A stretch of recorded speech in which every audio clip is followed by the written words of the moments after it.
एक गांव में एक मोहन नाम का गरीब किसान रहता था। उसकी एक पत्नी जिसका नाम शीला देवी था।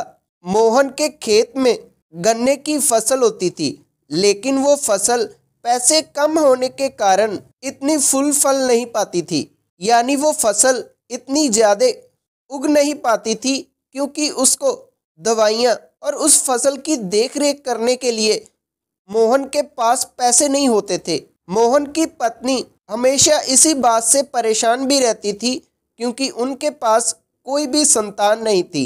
मोहन घर की हालात सुधारने के लिए मजदूरी भी करता था, और उसी मजदूरी से जो उसको पैसे मिलते उसी से अपना घर चलाता था। शीला देवी मोहन की पत्नी भगवान शिव की अनन्य भक्त थी। मोहन की कमाई मजदूरी से जो भी पैसा मिलता, उससे जो भी भोजन बनता, मोहन की पत्नी सबसे पहले उस भोजन का प्रसाद भगवान भोलेनाथ को लगाती थी, और फिर दोनों पति पत्नी बैठकर खाना खाते थे।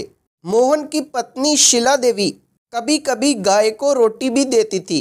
एक दिन मोहन की पत्नी गाय को रोटी दे रही होती है, तभी अचानक से मोहन वहां पर आ जाता है, और मोहन कहता है कि अरे अरे, ये क्या कर रही हो? मैं बहुत दुखी होकर मजदूरी करता हूँ, और तुम मेरी मजदूरी का पैसा इन गाय को खिला रही हो।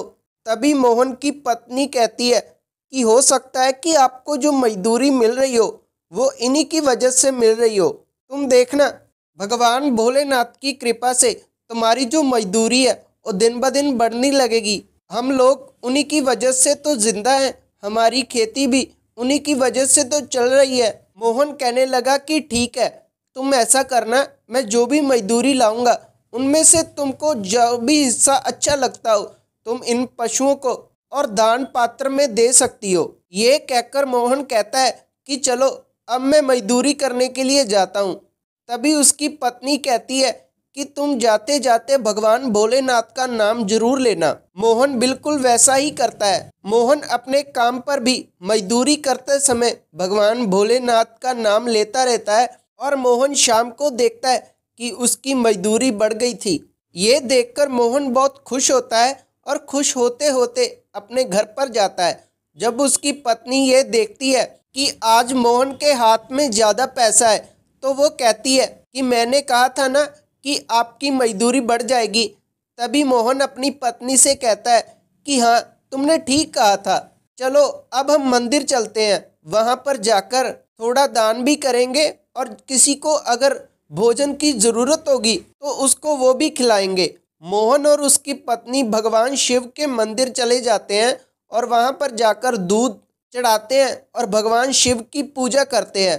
थोड़ा दान करने के बाद उसकी पत्नी और मोहन घर पर वापस आ जाते हैं। सब कुछ अच्छा चलने लगा था। मोहन की कमाई दिन ब दिन बढ़ने लगी थी। तभी अचानक एक दिन मोहन अपने घर में आता है, और उसको दिल का दौरा पड़ जाता है। मोहन जमीन पर गिर जाता है। उसकी पत्नी उसको उठाकर अस्पताल लेकर जाती है, और डॉक्टर मोहन का इलाज करते हुए कहता है कि आपको कम से कम 1 सप्ताह तो आराम करना होगा। मोहन की पत्नी सोचती है कि 1 सप्ताह हम कैसे आराम कर सकते हैं, तो ऐसा बोलकर दोनों अपने घर पर वापस आ जाते हैं। भगवान भोलेनाथ ऊपर बैठे सब कुछ देख रहे थे। भगवान भोलेनाथ कहते हैं कि अब इनका समय आ गया है। तभी भगवान भोलेनाथ एक रात मोहन की पत्नी के सपने में आते हैं, और उसे कहते हैं कि मैं तुम्हारी भक्ति से प्रसन्न हुआ हूँ। तुम देखना, आज के बाद तुम मजदूरी नहीं करोगे, तुम्हारी फसल अच्छे से लहरा रही होगी, और तुमको एक संतान भी प्राप्त होगी। ऐसा बोलकर भगवान शिव वहाँ से अंतर्ध्यान हो जाते हैं। मोहन की पत्नी सपने की सारी बात मोहन को बताती है, और मोहन अपनी फसल देखने अपने खेत में चला जाता है। तभी वहाँ यह देखता है कि उसकी फसल लहरा रही थी। मोहन भगवान भोलेनाथ का धन्यवाद करता है, अपनी पत्नी को लेकर मंदिर भगवान भोलेनाथ के दर्शन करने चला जाता है। थोड़े ही समय बाद मोहन की तबीयत बिल्कुल ठीक हो चुकी थी, और गन्ने की फसल भी बहुत अच्छे से लहरा रही थी। मोहन को उस साल काफ़ी मुनाफा होता है, और भगवान भोलेनाथ की कृपा से मोहन की पत्नी को एक बच्चा भी होता है। भगवान की कृपा से सब कुछ ठीक चल रहा था। ये थी आज की वीडियो।